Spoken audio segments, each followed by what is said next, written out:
Remember like a week or so ago when all the people were stuck on the highway in Virginia during the ice storm and they were there for like 24 hours? That sort of prompted me to come up with the video that you're about to watch. And basically it's just gonna be a tour of the inside of my Chevrolet Bolt, some of the things that I carry in the car at all times, and I'm actually going to link some of those things down below, Amazon links, just in case maybe you're interested in checking it out, because some of the stuff might help you in a situation like those folks found themselves in where they were stuck in their cars for 24 hours. So let's get started. This is a 2019 Chevrolet Bolt Premier. I did lease this vehicle. I have it until September of what year are we in? We're in 22. This September, and then I have to figure out what I'm gonna do for a new vehicle at that point. I started daily driving this vehicle over the summer, this past August, when the battery recall was announced because of the fire risk. I figured, you know, listen, if the unthinkable does happen in the rare event the car catches on fire, I'd rather be the one driving it. And also I would make sure to bring the camera with me. This way I can record and document that event should it actually take place. But I have full confidence in the car and enjoy driving it actually a lot. I really enjoy driving this. Now I am at 35,600 miles, as you can see there on the odometer. We have about an average range of 98 miles left on the battery. I didn't plug it in and charge it yet today, but I will do that later. And if I scroll up one screen here, if I can find the button, over the last 19,419 miles, I am at an average of 3.2 miles per kilowatt hour. Now the battery capacity in this model is 60 kilowatt hours. So realistically, with the vehicle running like it is right now, we are consuming 1 kilowatt just sitting here at what you would call idle, in a sense, no climate control on. So for instance, if I was to get stuck on the side of the road and I had a full battery, the vehicle should be able to sit there and run for about 60 hours, which is a long time. Now, in the case of what happened down in Virginia, obviously it was an ice storm, it was cold, you'd probably want to put your heat on. So if I put the heat on, we're gonna start to consume a little bit more, and then we can kind of calculate and estimate realistically how long the vehicle would run. So you can see it's climbing here right now to 5, 6 to 7 kilowatts. There, it just touched 8. It's back down to 7, now it's down to 6. Essentially the heat is gonna do its thing. It's gonna heat up and you know, as it does that, it'll level off. I think it usually levels off around 6 kilowatts. So if you kept your heat running constantly at 6 kilowatts, that's obviously gonna reduce the battery capacity or the battery length of how long you can sit there and idle. Let me figure that out. All right, so power, I'm gonna put in 6 kilowatts. Well, this is easy, 10 hours. Would give you 60 kilowatt hours, right? So if you ran this constantly with the heat on, running at 6 kilowatts like it's doing right now, you would basically get 10 hours of range out of the car, or I'm sorry, 10 hours of runtime just sitting idle with the heat on. Now, it depends on how much battery you have left. As you can see here, I'm about halfway through. So let's call it, to be fair, 30 kilowatt hours left, which means I would have about 5 hours of runtime if I left the heat on constantly running. Actually, look, now it just dropped. So I got the heat on and we're now running in the 2 to 3 kilowatt range. In the event you did actually get trapped out there and you couldn't move, what I would say to do is just cycle your heat on and off. You know, you're gonna try to conserve as much battery as you can, but it should run, as long as you have a decent amount of battery left, for quite some time, just at idle. And like I said, you can cycle and you have to ration your heat, or in the summertime your air, although in the summer you really don't have to have the air on. Did I do my math right? This vehicle does have heated seats and a heated steering wheel. Heated seats use very little energy. They've actually been on the entire time since we started talking here. So let me turn those off as well. Okay, let's start my Chevrolet Bolt vehicle tour and the things that I have in the car. First things first, charge cord. USB-C cord here that I can plug my phone into. When I plug it in, I lay it right here, and that gives me Android Auto on the screen. It also is going to keep the device charged, obviously, which is something that you want to be able to do. Now, as a backup to that, I always carry a battery brick, which I keep inside here. And not only is it a battery brick, but it's a solar-powered battery brick. So this is fully charged, where I can plug my phone into this, and then in the event I get stranded out there, and let's say the car had no battery left and I couldn't charge it, this has solar panels that you can put out on top of the car or outside on the street, wherever you want, and you can capture energy into this battery brick. You plug into the battery brick and your phone can remain charged. This way you'll have some sort of entertainment, whether it be like Facebook, Instagram, YouTube, or Weather Channel or news, whatever you want. You have access to charging even if you don't have a vehicle running that can charge your device for you. So that's one of the number one things I like to keep in the car. I would definitely recommend picking one of those up. I will put a link down below in case you want to check it out. While we're in my center console here, you'll notice that I have this CNA National Important Documents Vehicle Service Contract. And yes, I'm a salesman. And yes, I did in fact put preferred tire care on this vehicle. This is one of those care programs that's going to basically take care of you should you get a flat tire that cannot be repaired. Well, one, they'll repair it. If they can't repair it, they'll replace. That also covers you for damage to wheels and that sort of thing. It's one of the things that dealerships sell that everyone says is a scam. It's not a scam, you know, at least not CNAs. I mean, maybe there are some out there that don't cover as much. This one is fantastic. I haven't had the opportunity to use it yet, which is a good thing because I don't want the headache and hassle of having a tire issue, but I have customers where that's paid for itself 3-4 times over during the ownership of their vehicle.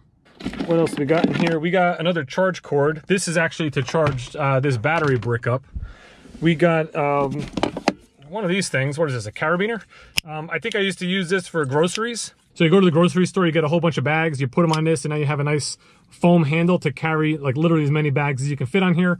Because I'm a one-trip guy, you unload the car, you go from the car to the house once, no matter how many bags you're bringing back from the supermarket. Next, we have, very important, I'm glad I still have one of these in here. This is an emergency blanket, right? It's one of those Mylar, sort of like a, what looks like a tinfoil type material. It's huge. It's 87 inches by 59 inches. This little packet, this little small thing will literally keep you warm. So I run marathons, and at the end of marathons, especially the ones that are in colder climates, this is what they give you when they cross the finish line. You throw it over your body and it bottles in the heat, your body heat.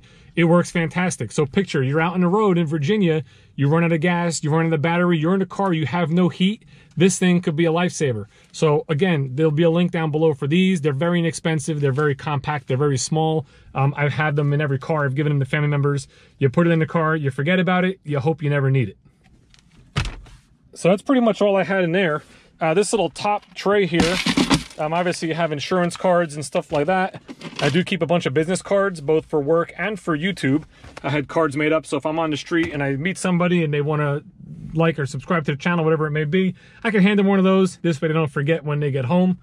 I always carry an extra chapstick. Unfortunately, I'm addicted to this stuff. I have one in the car, one in my pocket, one in my bag that I put my lunch in, one in my desk. I have them everywhere. I don't know. I'm addicted to it. My lips are never chapped. However, I feel like I need it. I always carry a knife. You never know when you might need one. This is a nice CRKT blade. This was actually given to me from a friend / client after he bought us Colorado. We got a couple of pens in here, which, you know, you always need a pen. I got this small screwdriver, which is a Torx bit screwdriver with the little bits inside. I'm thinking I must have needed this to fix something, whether it be a pair of glasses or something, that I picked this up, but I used it probably once. I keep it in here. And then we just got some change, and we got some safety pins. Safety pins are from marathon running. Anytime you have your bib safety pinned on, I must finish the race, I drop them in here. But that's pretty much it for the center console. I don't keep all that much in there. And the glove box has even less. If I open this up, I got an extra pair of sunglasses just in case I forget the ones I'm wearing, a couple of straws, a couple of napkins, and that's really it. That's all I carry in the glove box. So that's pretty much everything I have in the front. Let me go, let's show you the back. One thing I do actually carry a lot in the winter especially is a snow shovel. This is something that you should put in your car. I did this the other, ooh, a quarter. The shovel I don't keep in all the time, but like the other day we had a little bit of a snowstorm, so it was like, let me put a shovel in the car just in case. You slide off the road, for some reason you need to dig your car out, you might as well put a shovel in there so you can do so. Lastly, we'll check out the back here and what I carry in the trunk area. It's not a whole lot. I do always carry an umbrella. Good to have, obviously, in case you get caught in any kind of a rainstorm, you know, you'll have an umbrella. It also comes in very handy at work. So when I'm out in the parking lot, if I have a customer, so I can just give them the umbrella. This way they're not getting soaked while they're here. I also carry, this is just a small little tote bag.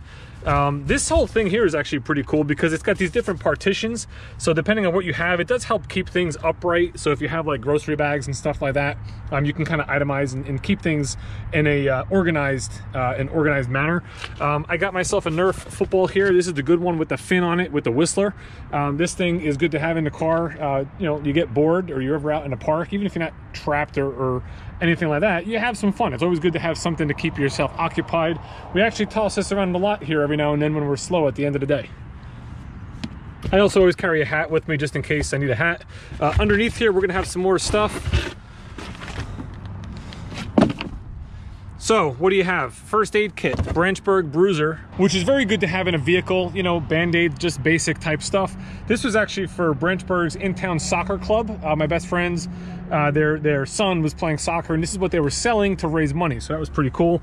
I do have a couple of chairs here. These are your basic, you know, tailgating chairs, and I got a whole box of air fresheners with the Dave Sells Chevy logo, as well as some decals, just in case I'm out there on the road and I want to hand somebody a Dave Sells Chevy YouTube air freshener. By the way, I do have air fresheners, keychains, decals, and t-shirts at DaveBSellsChevy.com. So if you're interested, you can head over there and check it out. And that's pretty much it. The only other thing in this is underneath this bottom compartment here, we do have the charger, which I always carry with me in case I have to plug into an outlet. Now that's a level 1 charger. Level 1 charge in this car is like a regular 110 outlet. It's gonna give you about 4 miles for every hour it's plugged in. So it's not something you wanna rely on. But if I travel somewhere and I'm at somebody's house over the weekend or whatever, and there's no level 2 chargers in the area or DC fast chargers, I can just plug into that, you know, leave it there and maybe pick up 40, 60, 80 miles, you know, while I'm there over a weekend.